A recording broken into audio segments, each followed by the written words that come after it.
नमस्कार, आप सभी का स्वागत है अनादि टीवी के इस विशेष कार्यक्रम ओरछा धाम की यात्रा में। 5 अगस्त को शिला पूजन का कार्यक्रम होने वाला है। राम मंदिर को लेकर लंबे समय से इंतजार किया जा रहा है और पूरा भारतवर्ष इसे लेकर के तमाम तैयारियों में व्यस्त है। जिस तरह से अयोध्या नगरी को भांति भांति से सजाया जा रहा है, उसी प्रकार से बुंदेलखंड में भी एक नगर ऐसा है जिसे दुल्हन की भांति सजाया जाएगा। क्यों? क्योंकि इसे भी बुंदेलखंड की अयोध्या के नाम से जाना जाता है। हम बात कर रहे हैं विश्वविख्यात मंदिर ओरछा के राम राजा सरकार मंदिर की। यहाँ पर जितनी परंपराएं देखने को मिलती हैं, शायद ही किसी और मंदिर में देखने को मिले। आपको यहाँ पर हम बता दें कि ओरछा में भगवान राम की पूजा भगवान के रूप में नहीं बल्कि राम राजा सरकार के रूप में की जाती है। भगवान को वहां पर राजा का दर्जा दिया गया है। तमाम तरह के किस्से और तमाम तरह की कहानियां हैं। स्थापत्य कला से लेकर प्राकृतिक सौंदर्य का ये विशेष नमूना अपने आप में समृद्ध इतिहास और गौरवशाली परंपराओं की गाथा कहता हुआ प्रतीत होता है। तो आइए चलते हैं इस ओरछा धाम की यात्रा पर और जानते हैं कि इसे आखिरकार बुंदेलखंड की अयोध्या क्यों कहा जाता है।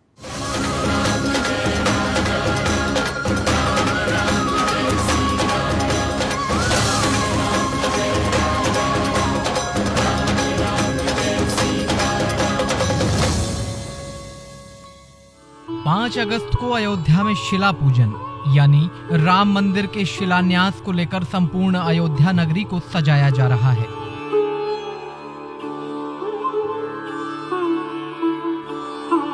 लेकिन ऐसा ही एक उत्सव एक अन्य स्थान पर भी हो रहा है, जहां अयोध्या की तरह ही उत्सव का माहौल है।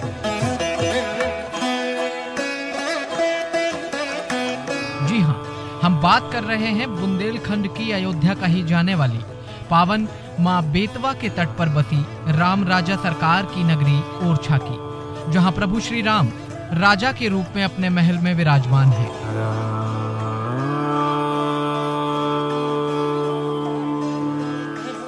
यहाँ राजा राम को मंदिर के पट खुलते ही सशस्त्र सलामी दी जाती है। ओरछा नगरी की एक खासियत ये भी है कि यहाँ राम राजा सरकार के अलावा किसी को भी गार्ड ऑफ ऑनर नहीं दिया जाता, फिर चाहे वो कितना भी बड़ा वीआईपी क्यों ना हो। मंदिर के पट खुलने एवं बंद होने का समय निश्चित है। बुंदेलखंड क्षेत्र बुंदेला राजाओं की शूरता और पराक्रम के लिए हमेशा प्रसिद्ध रहा है। जनश्रुतियों और कुछ दस्तावेजों के माध्यम से जानकारी मिलती है कि उस समय ओरछा रियासत के महाराज मधुकर शाह थे, जो भगवान कृष्ण के अनन्य भक्त थे, जबकि उनकी रानी भगवान राम की उपासक थी।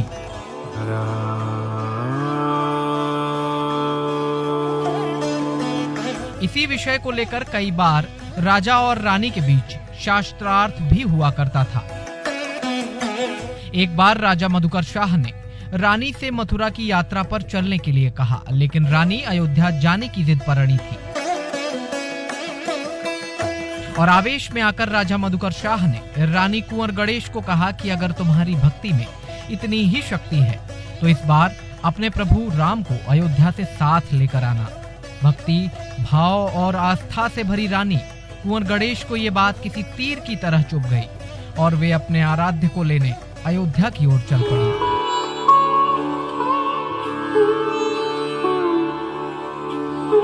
यह आस्था, भक्ति और विश्वास की परीक्षा थी। एक भक्त की भगवान के प्रति श्रद्धा की परीक्षा थी। रानी कुंवर गणेश निसंतान थी और इसलिए उन्होंने अयोध्या पहुंचते ही भगवान राम को अपने पुत्र के रूप में प्राप्त करने की अभिलाषा भगवान के दरबार में रखी। अपनी अभिलाषा पूरी न होने की स्थिति में रानी कुंवर गणेश ने अपने प्राण त्यागने का निश्चय किया और जल समाधि लेने के लिए सरयू की ओर चल दी। जैसे ही रानी सरयू में उतरी, प्रभु श्री राम बाल स्वरूप में उनकी गोद में आ गए।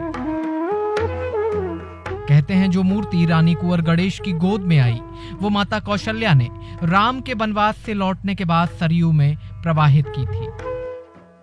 वहीं कुछ किंवदंतियां बताती हैं कि मुगल आक्रांताओं ने जब मंदिर को तहस नहस करना शुरू किया, उस दौर में मंदिर के पुजारियों ने रामलला की मूर्ति को सरयू नदी की रेत में सुरक्षित रखने के लिए छुपा दिया था। वहीं कुछ अभिलेख ये भी कहते हैं कि बुंदेलखंड के राजा बड़े वीर थे, जिन पर विश्वास करके इस मूर्ति के रखरखाव और सुरक्षा का जिम्मा इन विपरीत हालातों में उन्हें सौंपा गया था। कहानियां कई हैं, लेकिन अब जबकि रानी की गोद में रामलला जैसे ही आए, रानी ने अपने आराध्य को ओरछा चलने के लिए कहा, जिस पर प्रभु श्री राम ने रानी के समक्ष कुछ शर्तें रखी, जैसे कि वो सिर्फ पुष्य नक्षत्र में ही यात्रा करेंगे, वहां वो राजा के रूप में विराजमान होंगे। यात्रा के दौरान भजन कीर्तन मंडलियां और साधु संत साथ साथ चलेंगे और सबसे जरूरी, जहां विराजमान हो जाएंगे वहां से कहीं अन्यत्र नहीं जाएंगे। रानी ने सभी शर्तें स्वीकार कर ली और प्रभु श्री राम रानी कुंवर गणेश के साथ ओरछा की ओर चल पड़े। अयोध्या से ओरछा की ये पूरी यात्रा केवल पुष्य नक्षत्र में पूरी की गई, इसलिए आज भी इस नक्षत्र में राम राजा सरकार के दर्शनों का खासा महत्व है। इस दौरान बुंदेलखंड सहित दूर दूर से श्रद्धालु सैकड़ों किलोमीटर की यात्रा पैदल करते हुए राजा राम के दरबार में पहुंचते हैं। ओरछा जो राम राजा की नगरी है, जो पवित्र नगरी नदी बेतवा के किनारे पर जो है बसी हुई है, उसका भी उतना ही महत्व है। लोग कहते हैं कि बैठे जिनकी गोद में बोधमान विशेष, कौशल्या सानी मही रानी कुंवर गणेश, जितना महत्व रानी कौशल्या का है, जिन्होंने राम जी को प्राकट करा के जो है संपूर्ण जनमानस को राम जी का दर्शन कराया और अपने इष्ट का दर्शन कराया, इसीलिए लोग कहते हैं भाई प्रगट कृपाला दीनदयाला कौशल्या हितकारी। इसी तरह से अयोध्या के समान ही ओरछा नगरी का भी महत्व है, क्योंकि ओरछा की जो रानी हुई है भक्तमती कुंवर गणेशी, उन्होंने अपनी भक्ति के द्वारा ही राम जी को साक्षात अयोध्या की सरयू नदी में प्रकट करके और ओरछा के सिंहासन पर विराजमान कराया। कहने का मतलब ये है कि त्रेता में का से लगा करके कलयुग तक आज तक ऐसा कोई भक्त नहीं हुआ जो राम जी को अयोध्या से कहीं लेकर गया हो, पर महारानी कुंवर गणेश ने अपनी तपस्या के द्वारा वह कर दिखाया जो आज तक कोई नहीं कर सका। और महारानी कुंवर गणेश की तपस्या का ही प्रतिफल, उनका प्रभाव है कि जो हम सभी भक्तजनों को आज भी राम राजा सरकार का दर्शन जो है ओरछा में जो है सिंहासन पर विराजमान सभी भक्तजनों को प्राप्त हो रहा है। यह उनकी तपस्या का ही प्रभाव है और ओरछा नगरी जो है साक्षात अयोध्या के रूप में ही आज सुशोभित हो रही है, क्योंकि जहाँ राम तह अवध निवासु, जहाँ भानु तह जगत प्रकाशु। कहने का मतलब है कि राम जी अयोध्या को त्याग करके जब ओरछा पर पधारे तो यह अयोध्या नगरी के ही समान आज भी इसका वैभव है। और यह नगरी जो है विशेष रूप से भक्तजनों के लिए अयोध्या के ही समान है और बुंदेलखंड के वासी से छोटी अयोध्या कहकर के ही पुकारते हैं। बताते हैं कि दिन में ओरछा में राम राजा सरकार विराजते हैं, रात में अयोध्या जी चले जाते हैं। यहाँ पे गिरवरधारी हनुमान जी का मंदिर है, वहाँ रोज़ रात में यहाँ से जोत जाती है, वहाँ से जोत द्वारा भगवान राम राजा अयोध्या जी चले जाते हैं। अयोध्या से ओरछा तक की यात्रा प्रभु राम ने रानी कुंवर गणेश के साथ तय कर ली, जहां प्रभु राम के आगमन को लेकर तमाम तैयारियां की जा रही थी। भगवान के लिए एक विशाल मंदिर का निर्माण भी हो रहा था, जो कि महल के ठीक सामने बनवाया गया था। ये मंदिर चतुर्भुज मंदिर के नाम से प्रसिद्ध है, जहां राम राजा को विराजमान किया जाना था, लेकिन मंदिर निर्माण पूरा होने में कुछ समय शेष था। इसलिए ओरछा पहुंचते ही राम राजा सरकार की आवभगत करने के उद्देश्य से रानी कुंवर गणेश श्री राम को लेकर सीधे रसोई में पहुंच गईं और भूलवश उन्हें वहीं बिठा दिया और राम राजा हमेशा के लिए वहीं विराजमान हो गए। चतुर्भुज मंदिर का निर्माण कार्य पूरा होते ही जब रानी कुंवर गणेश ने उनसे मंदिर में विराजने को कहा तो प्रभु राम ने अपनी शर्त याद दिलाकर कहीं भी अन्यत्र जाने से इनकार कर दिया। जनश्रुति ये भी है कि मंदिर की रचना इस प्रकार करवाई गई थी कि महल में स्थित शयन कक्ष की खिड़की से प्रातःकाल उठते ही रानी बिना मंदिर जाए अपने आराध्य के दर्शन कर सके। इसलिए भगवान राम ने इस अहंकार को तोड़ने के लिए ऐसा किया। तो अभी तक हमने आपको तमाम तरह के किस्से और कहानियां सुनाए, जिस तरह से रानी कुंवर गणेश भगवान राम को अयोध्या से ओरछा लेकर के आती हैं और मधुकर शाह वहां के राजा हुआ करते हैं, उनके लिए चतुर्भुज मंदिर की स्थापना कराई जाती है, बनवाया जाता है, लेकिन वो वहां नहीं विराजते। ये तो भगवान श्री राम की ही इच्छा है। लेकिन अब इसके बाद हम और आगे बढ़ते हैं और ओरछा के जो समृद्ध इतिहास है, जिसके अंदर कई और किस्से कहानियां छुपे हुए हैं, उनकी ओर आगे बढ़ते हैं। हम जानेंगे लाला हरदौल की कहानी क्या कहती है, जहांगीर महल का इतिहास क्या कहता है, और इसके साथ ही हम आपको सावन भादों के वो खंबे दिखाएंगे जो कि पुरातन काल में आपस में जुड़ जाया करते थे। तमाम तरह की ऐसी ऐतिहासिक कहानियां हैं जो बहुत ही रोचक हैं और ये आपको देखनी चाहिए और सुननी चाहिए। तो चलिए आगे बढ़ते हैं, इस यात्रा को आगे बढ़ाते हैं और वापस चलते हैं उन्हीं किस्से कहानियों की ओर। राम राजा की नगरी ओरछा का इतिहास बड़ा रोचक है, जिसमें कुछ परंपराएं आज भी सदियों से जीवंत हैं। इनमें से ही एक परंपरा है बेटी के विवाह में लाला हरदौल को न्योता देने की। किंवदंतियां बताती हैं कि राजा मधुकर शाह के बाद कालांतर में ओरछा के राजा जुझार सिंह हुए, जिनके छोटे भाई थे लाला हरदौल, जो कि बड़े वीर योद्धा थे। लाला हरदौल की वीरता के किस्से दूर दूर तक प्रसिद्ध थे और इसी कारण कोई भी शत्रु ओरछा रियासत की ओर बढ़ने में हिचकिचाता था और इसलिए षड्यंत्र पूर्वक दोनों भाइयों यानी राजा जुझार सिंह और लाला हरदौल में मतभेद पैदा कराए गए और राजा जुझार सिंह ने अपनी रानी को अपने देवर यानी लाला हरदौल को विष देने का आदेश दे दिया। अपनी भाभी के सम्मान में लाला हरदौल ने ये विष का प्याला हंसते हंसते पी लिया और उनकी मृत्यु हो गई, जिसके बाद ओरछा में मंदिर के नजदीक ही उनकी समाधि बनवा दी गई। कहते हैं लाला हरदौल की भांजी के विवाह में उनकी बहन उन्हें आमंत्रित करने उनकी समाधि पर पहुंची और मृत्यु के बाद भी लाला हरदौल अपनी जिम्मेदारी का निर्वाह करने के लिए अपनी भांजी के विवाह में सम्मिलित हुए। इसलिए आज भी लड़की के मामा की हैसियत से लाला हरदौल को उसका विवाह संपन्न कराने की जिम्मेदारी दी जाती है। बुंदेलखंड क्षेत्र के प्रत्येक गांव के बाहर लाला हरदौल के चबूतरे दिखाई दे जाते हैं। यहाँ की विशेषता ये है कि यहाँ जुझार सिंह और हरदौल दो भाई थे। तो जुझार सिंह थे जो बाहर गए हुए थे, तो जब वो यहाँ आए तो घर पे वातावरण हुआ। इसके कारण भैया दोनों भाई में वार्तालाप हुआ। इसके कारण भाभी ने भैया को जहर दिला दिया, तो वो रहे नहीं। फिर उनकी समाधि बना दी गई है। यहाँ निमंत्रण कार्ड दिया जाता है भाई तौर पे कि जो है भाई सब लोग मानते हैं। हरदौल अपनी बहन के यहाँ भात लेके गए थे, जब ख़त्म हो गए थे तो तब भी गए थे, तो फिर यहाँ भाई रूप में माना जाता है हरदौल जी को। ये परंपरा ये भगवान राम राजा सरकार के आने के बाद से है। ये परंपरा हाँ वर्षों पूर्व है। ओरछा साहित्यिक दृष्टि से काफी समृद्ध रहा है। रीतिकाल के प्रसिद्ध महाकवि केशवदास का साहित्य जगत में एक अनुपम स्थान रहा। श्रृंगार से लेकर विभिन्न विषयों पर उनकी अनुपम कृतियां अद्भुत हैं। रामचंद्रिका उनकी प्रसिद्ध कृतियों में से एक है। उन्हीं के नाम पर ओरछा में एक भव्य महोत्सव का आयोजन भी किया जाता है। रीतिकाल के महाकवि केशवदास जी का हिंदी साहित्य में जो स्थान है उसका वर्णन तो शब्दों से नहीं हो सकता है। उन्हें बहुत सारी उपमाएं दी गई, कठिन काव्य का प्रेत कहा गया।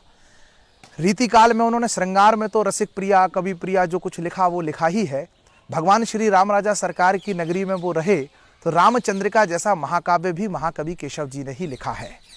एक बंद उनका मुझे याद आता है कि काम क्रोध मद लोभ बस भय ना केशवदास मणि, सो अवतारी प्रभु अवतारी अवतार है, अवतारी श्री राम है, अवतारी अवतार मणि। अवतारों की जो मणि कहा वो भगवान श्री राम को कहा महाकवि केशव ने।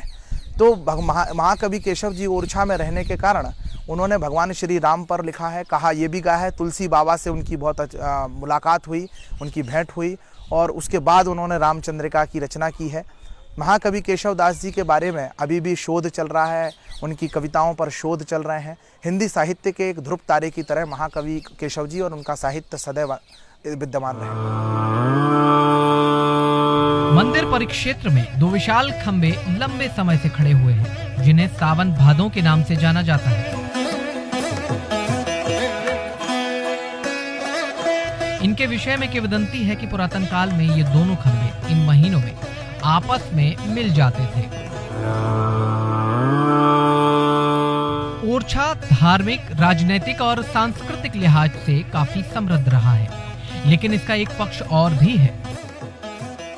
शिल्पकला, वास्तुकला और स्थापत्य कला के एक से एक बेजोड़ नमूने इस धरोहर ने हमें विरासत के रूप में सौंपने के लिए संभाल कर रखे हैं। चतुर्भुज मंदिर, महल, नगर द्वार के साथ ही यहाँ जहांगीर महल विशेष आकर्षण का केंद्र है। कहते हैं अपने निर्वासन के दिनों में जहांगीर ने ओरछा रियासत में शरण ली थी, जिसके बाद से जहांगीर का ओरछा के प्रति खासा लगाव रहा। कालांतर में जब जहांगीर बादशाह बना तो उसने ओरछा की यात्रा करने का फैसला किया। बुंदेलखंड क्षेत्र मेहमान नवाजी के लिए हमेशा से ही प्रसिद्ध रहा है और इसी परंपरा के चलते ओरछा में एक महल का निर्माण कराया गया, जिसे जहांगीर महल के नाम से जाना जाता है। जहांगीर अपने निर्वासित कार्यकाल में ओरछा में रहा है और उसके कारण से जब वो दिल्ली की गद्दी पर बैठा तो ओरछा स्टेट के प्रति उसका एक अनुराग था, ओरछा स्टेट से एक मित्रता का भाव था और यहाँ पर वो एक दिन के लिए जब आया तो सम्मान में, इसका मतलब जहांगीर महल होने का मतलब ये नहीं है कि जहांगीर ने ये महल बनवाया है, हमारे यहाँ के राजा ने ही उनके सम्मान में जहाँ एक महल का नाम जहांगीर महल किया था, तब से उसे जहांगीर महल के रूप में। अयोध्या में जब से शिलान्यास की तारीख तय हुई है, तभी से ओरछा में भी उत्सव का माहौल है। सभी लोग इसकी तैयारियों में जुटे हुए हैं। मंदिर से लेकर तमाम घरों को सजाया जा रहा है और दीपोत्सव की तैयारियां भी की जा रही हैं। मंदिर के पुजारी और स्थानीय निवासी इस विषय में जानकारी देते हुए बताते हैं कि लंबे समय के बाद ये सपना पूरा हुआ है, इसलिए इस विशेष समय को दिवाली के उत्सव की तरह मनाया जाएगा।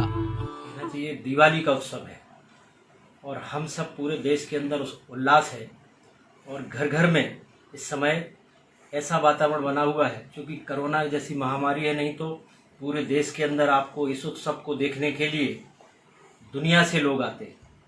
और भगवान श्री राम राजा सरकार, चूँकि अयोध्या में रामलला है और ओरछा में श्री राम राजा सरकार है, वहाँ भगवान बाल रूप में विराजमान होंगे, लेकिन ओरछा में राजा के रूप में विराजमान है। अयोध्या पूजन को लेके ओरछा में दीप प्रज्वल हो रहा और संकीर्तन हो रहा और सभी को हर्षोल्लेख है कि सभी लोग सरकार से प्रार्थना कर रहे हैं अच्छे से बन जाए मंदिर और सब अच्छे से रहे, सब लोग भजन कीर्तन करें। सबको अच्छा लग रहा कि ओरछा अयोध्या में भी मंदिर भव्य बनने वाला है। ओरछा में तो बना ही है। यहाँ पर खास सजावट मंदिर को सजाया जा रहा है और नगर को भी सजाया जा रहा है, घर घर संकीर्तन किया जा रहा है। इस प्रकार से यहाँ ओरछा में मनाया जा रहा है। तो जो ओरछा जो है वो बुंदेलखंड की दूसरी अयोध्या मानी जाती है। तो हम सभी ओरछा में श्री राम राजा सरकार की नगरी में रहते हैं, तो हमारा धर्म फर्ज बनता है और धर्म भी है कि हमारे राजा जहाँ पर उनका मंदिर बन रहा है तो उसकी खुशी जाहिर करें। तो हम लोगों ने, सभी युवाओं ने शाम को 5:30 बजे से दीप, लगभग 1100 दीपों का प्रज्वलन का कार्यक्रम रखा गया है और हम लोगों ने सभी ग्रामवासियों से घर घर जाकर निवेदन किया है कि सभी लोग अपने घर पर 5-5 दीपक घी के दिए जलाएं और यह है रामलला का जो एक मंदिर का कल शिलान्यास होने वाला है उसकी खुशी जाहिर करें। क्योंकि अयोध्या में जो राम जी हैं वो रामलला के रूप में हैं और ओरछा में जो राम जी हैं वो राजा के रूप में हैं, तो एक बड़ा ही खुशी का माहौल है यहाँ हर गली में और हर गांव में और पूरे ओरछा नगर के साथ साथ प्रदेश में भी बहुत ही खुशी का माहौल है। क्योंकि 5 तारीख को हमने तय किया है कि भगवान श्री राम के अयोध्या में जिस मंदिर का शिलान्यास होने वाला है उसके उपलक्ष्य में उसे एक उत्सव के रूप में मनाने का कार्यक्रम रखा गया है, जिसमें सभी से विनम्र निवेदन भी किया है। आप सबके माध्यम से भी निवेदन करना चाह रहे हैं कि अपने अपने घरों में 2 दीपक जला करके श्री राम जन्मभूमि पर जो मंदिर निर्माण होने वाला है उस उत्सव को एक महोत्सव के रूप में परिवर्तन कर एक अधिक से अधिक संख्या में अपने घरों में दीप जलाएं। ओरछा से अनादि टीवी के लिए दिनेश झा की रिपोर्ट। दर्शकों, तो जिस तरह से ये यात्रा लगातार चल रही थी, हमने तमाम तरह की चीज़ों से आपको वाकिफ कराने की कोशिश की। इतिहास से लेकर के राजनीतिक और स्थापत्य कला के तमाम नमूने हमने आपको दिखाए। कितनी आस्था श्रद्धालुओं के मन में है वो भी हमने आपको बताया। पुष्य नक्षत्र का क्यों विशेष महत्व है ये भी हमने आपको बताया। जिस तरह से बुंदेला राजाओं की परंपरा और संस्कृति समृद्ध रही है, अपने इतिहास में अपने आप में एक इतिहास रहा है, उसे देखते हुए कहा जा सकता है कि वाकई ओरछा नगरी अपने आप में एक वृहद इतिहास को अपने अंतस में समेटे हुए है। जिस तरह से हमने आपको एक बात और भी बताई कि रामराजा सरकार के दरबार में किसी का भी वीवीआईपी प्रोटोकॉल नहीं होता है। भारतवर्ष के अंदर कितना भी बड़ा राजनेता या कोई भी वीवीआईपी क्यों ना हो, वहां पर किसी को भी रामराजा सरकार के अलावा गार्ड ऑफ ऑनर नहीं दिया जाता। ये किस्से कहानियां जो हैं वो अपने आप में रोचक लगते हैं, ये यात्रा जो है वो अपने आप में रोचक लगती है। तमाम तरह की जितनी चीज़ें हमने आपके सामने रखने की कोशिश की, चूंकि समय का अभाव था तो इतनी जानकारी हमने आप तक पहुंचाने की कोशिश की। हम ने जानने का प्रयास किया कि क्यों इस महोत्सव जो कि 5 अगस्त को होने वाला है, उस दौरान अयोध्या की तर्ज पर ही ओरछा को संवारा जाएगा। जिस तरह से शिवराज सिंह चौहान जो कि मध्य प्रदेश के मुख्यमंत्री हैं, उन्होंने भी ट्वीट करके कहा है कि हम बुंदेलखंड की अयोध्या कही जाने वाली ओरछा को दीपों से सजाएंगे, दीपोत्सव मनाया जाएगा। युवा वर्ग से लेकर के तमाम ऐसे भक्त और श्रद्धालु हैं जो अलग अलग तरीके से तैयारियां कर रहे हैं। राम मंदिर का निर्माण होने जा रहा है और इसी तर्ज पर अब ओरछा को भी सजाया जाएगा। इसलिए हमें ज़रूरी लगा कि हम उस ऐतिहासिक मंदिर को भी उसके बारे में जानकारी आप तक पहुंचाएं, जो कि बुंदेलखंड की अयोध्या के नाम से प्रसिद्ध है। ओरछा में राजा राम के रूप में विराजमान हैं, तो अयोध्या में रामलला के रूप में विराजमान हैं। हमारे इस एपिसोड में हमने जितनी जानकारी आपको दी है, उम्मीद है आपको बहुत पसंद आई होगी। और इस एपिसोड में फिलहाल इतना ही, मुझे दीजिए इजाज़त। बहुत बहुत शुक्रिया, बहुत बहुत धन्यवाद।